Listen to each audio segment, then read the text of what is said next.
Assalamualaikum warahmatullahi wabarakatuh. Kepada yang terhormat Bapak Muhammad Syarif MPDI selaku dosen pengampu mata kuliah Etika Politik dan Pendidikan. Di sini saya akan menjawab soal UTS yang nomor 2 dengan pertanyaan, Islam di Nusantara telah memiliki lembaga pendidikan sebelum datangnya kolonial Belanda. Jelaskan lembaga-lembaga pendidikan tersebut beserta mekanisme pendidikan yang dilaksanakan. Nah, pendidikan pada masa kerajaan Islam di Indonesia atau masa prakolonialisme bisa dilihat antara lain yang pertama yaitu Kerajaan Islam Aceh. Kerajaan Islam yang pertama di Indonesia adalah Kerajaan Samudra Pasai di daerah Aceh yang berdiri pada abad ke-10 Masehi. Dengan rajanya yang pertama Al-Malik Ibrahim bin Mahdun, yang kedua bernama Al-Malik Al-Saleh, dan yang terakhir bernama Al-Malik Safarsyah pada tahun 1444 atau abad ke-15 Hijriah. Seorang pengembara dari Maroko yang bernama Ibnu Batutah pada tahun 1345 Masehi sempat singgah di kerajaan Pasai pada zaman pemerintahan Al-Malik Az-Zahir saat perjalanan ke Cina. Ibnu Batutah menuturkan bahwa ia sangat mengagumi kerajaan Samudra Pasai di mana rajanya sangat alim dalam ilmu agama dan menganut madhab Syafi'i, fasih berbahasa Arab dan mempraktekkan pola hidup yang sederhana. Nah, berdasarkan pendapat Ibnu Batutah tersebut dapat ditarik kepada sistem pendidikan yang berlaku di zaman kerajaan Samudra Pasai, yaitu yang pertama, materi pendidikan dan pengajaran agama.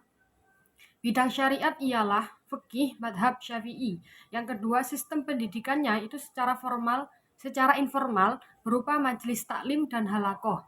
Yang ketiga, tokoh pemerintahannya merangkap sebagai tokoh agama juga. Yang terakhir, biaya pendidikan agama bersumber dari negara. Yang kedua, kerajaan Islam di Jawa. Salah seorang raja Majapahit yang bernama Sri Kertabumi mempunyai istri yang beragama Islam yang bernama Putri Cempa. Dari Putri Cempa inilah lahir seorang putra yang bernama Raden Fatah, yang di kemudian hari menjadi raja kerajaan Islam pertama di Jawa, yaitu Kerajaan Demak. Tentang berdirinya Kerajaan Demak, para ahli sejarah berbeda pendapat.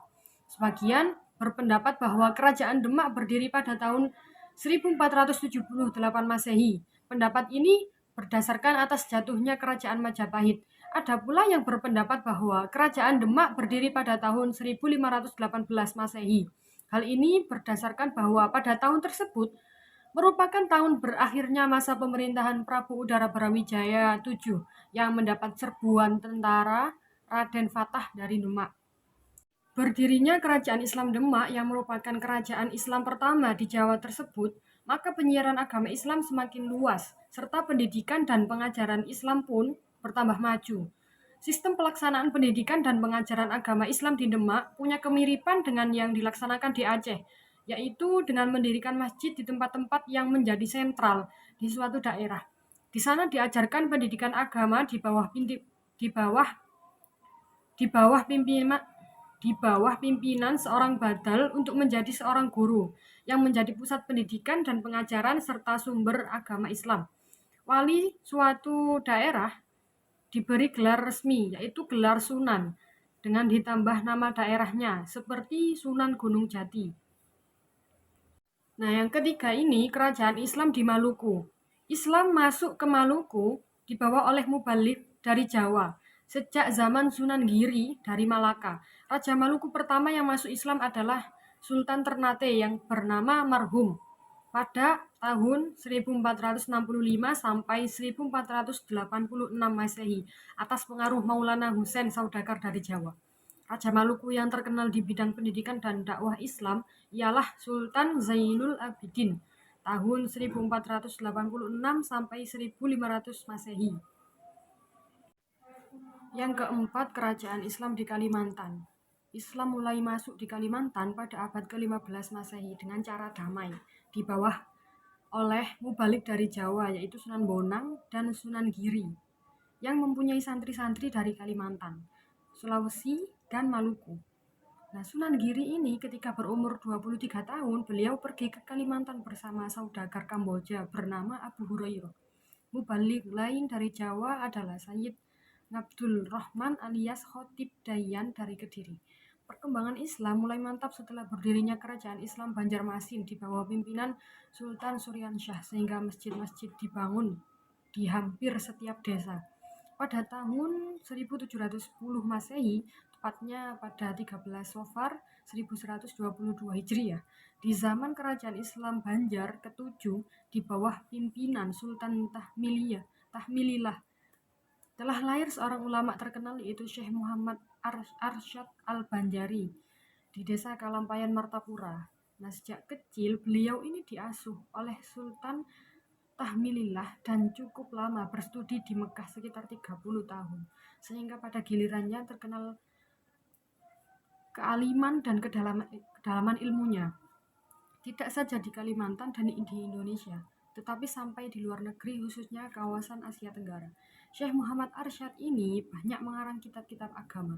Di antaranya yang paling terkenal sampai sekarang adalah kitab Shahihul Muhtadin, yaitu.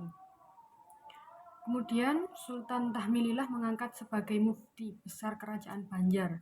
Syekh Muhammad Arsyad juga berjasa besar dalam mendirikan pondok pesantren di kampung dalam pagar yang sampai sekarang masih terkenal, yaitu pesantren Darussalam.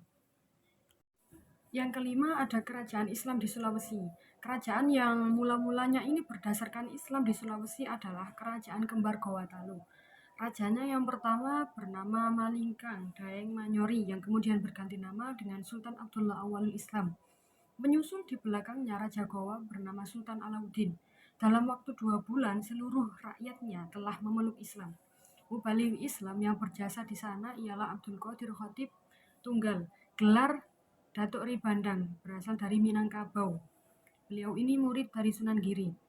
Pengaruh Raja Gowa dan Talo dalam dakwah Islam sangat besar terhadap raja-raja kecil lainnya. Beberapa ulama besar yang membantu Datuk Ri Bandang ialah Datuk Sulaiman. Diperkirakan bahwa mereka itu juga berasal dari Minangkabau. Dari Sulawesi Selatan, agama Islam mengembang ke Sulawesi Tengah dan Utara. Islam masuk daerah Manado pada zaman Sultan Hasanuddin. Di Sulawesi Utara pada tahun 1560 Masehi, ke Gorontalo pada tahun 1612 Masehi. Agama Islam ini yang telah kuat di Sulawesi Selatan itu menjalar masuk ke Kepulauan Nusa Tenggara, yaitu ke Bima atau Sumbawa dan Lombok. Kemudian dibawa oleh pedagang-pedagang Bugis. Sumbawa dikuasai kerajaan Gowa pada tahun 1616 Masehi. Sekian dari saya, kurang lebihnya mohon maaf yang sebesar-besarnya. Akhirul kalam, wallahul muwaffiq ila aqwamit thoriq. Wassalamualaikum warahmatullahi wabarakatuh.